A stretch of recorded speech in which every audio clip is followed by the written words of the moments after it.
Кузьма Чорны. Пошукі будучыні. Першая частка. Раздзел 1:8. І пасля гэтага колы загрукацелі па вуліцы. У хаце стала зусім ціха. Кастусь быў рад, што гаваруна ўжо не было ў хаце. Аднак жа штосьці нядобрае ці як бы трывожнае павісла над ім. Яму рупела, што і конь на двары склея на холадзе, і што золата, знятае немцам з графа Палівоцкага, ляжыць недзе тут у шуфлядзе, і што яму трэба яшчэ чакаць нейкага поту, і што яму не можна адразу ж устаць і пачаць гаспадарыць. Але самае большае, тыя гадзіннікі і пярсцёнкі як бы душылі яго. Чамусьці яны пасля фельчаравай гаворкі сталі яму страшнымі і ягіднымі, што да іх дакранацца нядобра было. Так ён ляжаў, чакаў поту, але яму не было ўжо холадна. Ён не вытрымаў, збрыкнуў з сябе нагамі кажух і паволі сышоў з печы. У галаве злёгку кружылася, але ці мала што калі здараецца. Ён прайшоў па хаце, пераабуўся, абмацаў на сабе рубашку. Ужо яна была зусім сухая. Дзякуй табе, Божа, абышлося і без патоў. З радасным пачуццём ён рушыў у свой даўно прыспелы занятак. Перш за ўсё ён напхаў у печ дроў і падпаліў. Праз 10 хвілін ужо была падоена карова. Хвіліна спатрэбілася на тое, каб вывесці за глабель вымучанага каня і увагнаць у хлеў. Яшчэ праз хвілін 10 ён нясмела глядзеў волечын твар і ўсё ўгаворваў яе падняцца і напіцца гарачага малака. Ён прыўзняў яе, падтрымаў за плечы і напаіў. І яна сказала: «Трэба, каб у хаце было зусім ціха, дык я засну». Тады ён адзеўся ў тую сваю, што яшчэ з дому, суконную жакетку, і ціхом выйшаў. Тым часам і дзень блізак быў да вечара. Надвор'е зусім расчысцілася і свяціла сонца. На душы ў яго стала лягчэй. Ён выцер саломаю каня, акінуў вокам двор і ціха ўвайшоў у хату. Хоць і ціха, але волечка прачнулася. Шпарка, і яшчэ цішэй ён выйшаў з хаты і зірнуў в акно. Відна была волечка на пасцелі. Ну, цяпер яна спіць. Доўга не пайду ў хату, няхай спіць, не буду будзіць. Ужо захад згарэў чырвоным полымем і патух, і ўжо зоры загусціліся ў небе. Ужо і шырокі серп месяца ўзышоў, а ён усё баяўся ісці ў хату. Пахаваў у пуню пад саломы ўсе тыя хваёвыя бервенчукі, разоў некалькі падкладаў коням сена, перачакаў ужо і позні вечар, змерз, многа разоў зазіраў у акно і волечкі не мог убачыць, а ў хату не ішоў. Няхай спіць. Стаяў гадзінамі, тросся з холаду, а не ішоў. І яму было добра берагчы яе сон. Нарэшце пайшоў. Так адчыняў дзверы, быццам гэта ён нёс на галаве паўнюткую шклянку вады. Не вады, а дарагой вадкасці, або яду, кропля якога прапаліць на вылёт яму галаву. Якая ж была яго радасць, калі ён нарэшце апынуўся ў хаце і ўбачыў, што волечка спіць. Але яна не спала, а бачыла, як ён увайшоў і стаў каля яе. «Дзе ты быў дагэтуль? Ужо табе нікуды больш не трэба ісці? Нейк адной нядобра, сумна». Адчуванне вялікага шчасця панавала ім. Ён будзе тут, каля яе. Усю ноч ён не будзе спаць, а вартаваць будзе яе сон і спакой. Не пайду, толькі трэба дзе гэтае золата схаваць, няхай яно агнём пойдзе. Возьми в шуфляде медный ключик, адамкни ў клеці куфар і ўкінь туды, хай яно прападзе. Няхай бы лепш немец яго панёс з сабою, а то праўда. Калі ён адамкнуў куфар і паклаў прыскрынак золата, быццам з душы яго спала што цяжкае. У хаце ён пачуў ад волечкі: «Добра, што ўжо няма ў хаце.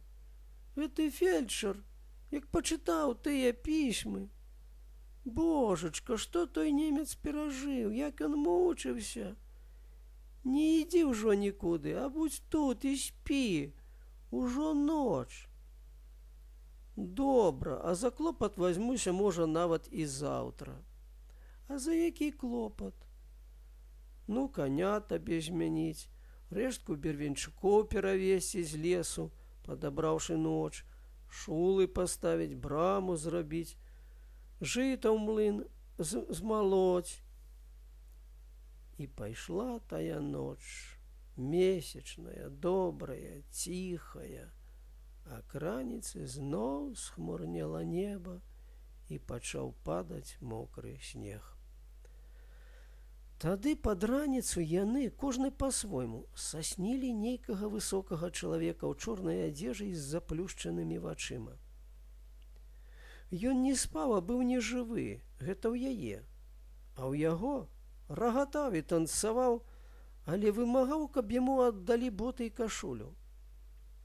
Гэта быў граф Паліводскі. Кастусь прачнуўся і думаў, ці сапраўды гэтакі мог быць той невядомы Паліводскі. А волечка прахапілася з енкам і крыкам: «Ой, ой, божачка!» «Што?» – абазваўся ён.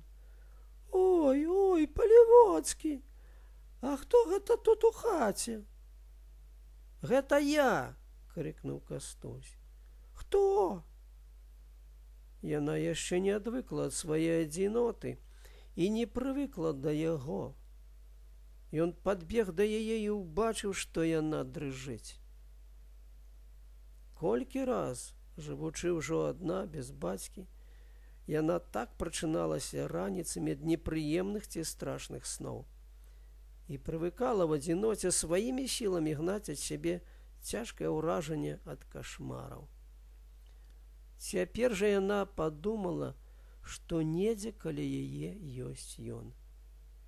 Як лёгка і адразу згінуў сон, і яна ўсміхнулася, яшчэ з заплюшчанымі вачыма. «О, так, а то крычыш немаведама чаго, гэта ж сон!» І па яе твары ён здагадаўся, што яна ачуньвае. «Уночы я выходзіў глядзець коней, ужо на дзень ішло. Мокры снег гразі даў, а конь твой ужо нічога не з'еў, нават і не зачапіў сена. Ты нічога не думай, мой конь зусім малады. Ведай, што гэта твой. Ты толькі папраўляйся». «Я ж папраўляюся, хіба ты не бачыш?» А на дварэ ўжо і апошняе лісце з ігрушы асыпалася за ўчарашні дзень. Чорнае, як сажа, ляжыць мокрае. Праз 2 дні ён пачаў карміць худога коня паранкаю. Не адыходзіў ад яго, рабіў яму нейкае адмысловае пойла, а праз 2 тыдні сказаў вольцы, што конь крыху абгладзіўся і ўжо льга яго збываць. Аднойчы ў досвеце ён накрыў коня мяшком і сеў зверху. Конна выехаў ён з двара. Торба за крайцам хлеба была ў яго руках. На конным рынку ў дробным гарадку вёрст за 40 ад Сумліч ён, як спрактыкаваны конскі перакупшчык, расхваліваў старога і худога коня, бажыўся і падпускаў часам заядлую лаянку. «Без гэтага коня не прадасі», – думаў ён і запрашаў усіх паглядзець каню ў зубы. «Галоўнае, смела казаць, каб глядзелі ў зубы, дык ніхто і не гляне, і павераць, што конь малады». Стары і высокі цыган, які тут жа побач прадаваў яшчэ, мусіць, старэйшага коня, сказаў: «Ты, чалавеча, прасі, каб глядзелі твайму каню не ў зубы, а ў хвост. тады хутчэй усіх ашукаеш. Навокал зарагаталі, і Кастусь, праклінаючы гэты дзень, адвёў свайго каня ў бок. Але і адтуль два перакупшчыкі прагналі яго. Скончылася так, што ён вярнуўся на ранейшае месца. За гэты кароткі час цыган паспеў прадаць ужо таго каня, купіць другога і ўжо гэтага расхваліць. Кастусь прадаў свайго каня перад самым вечарам. Вельмі затанна, але ён быў рад, што развязаў рукі. Волечка не будзе ў крыўдзе, я ж ёй аддаю свайго каня. Якое было яму шчасце цэлую асеннюю ноч ісці дадому. Ён адчуваў сябе так, быццам вырваўся на волю. Яшчэ на выходзе з горада ён убачыў вясковую бабу, якая трымала пад пахаю пеўня. А ці добра спявае? Некалькі разоў пытаўся ён у бабы. Галубчык мой, адказвала кожны раз баба, гэта не певень, а музыка. Пад яго песню можна цэлы вечар танцаваць. Ён купіў пеўня і падумаў. Прыйдзецца ж зімаваць, няхай спявае сабе. А калі вольцы не спадабаецца, я і грошы вярну. Яшчэ не пачынала світаць, калі ён быў дома. Пеўня ён укінуў у пуню і ўсё прыслухоўваўся, ці скора той заспявае. І толькі цяпер ён падумаў аб сваёй віне перад волькай. Я ж задарма аддаў каня.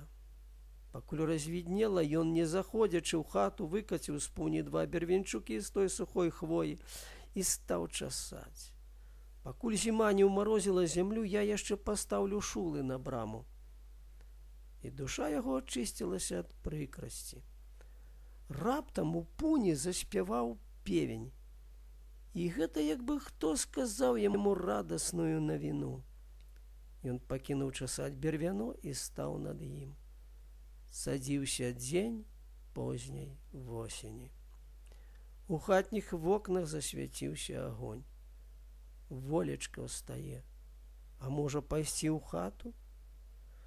Волька выйшла на ганак і ўбачыла яго над бервяном.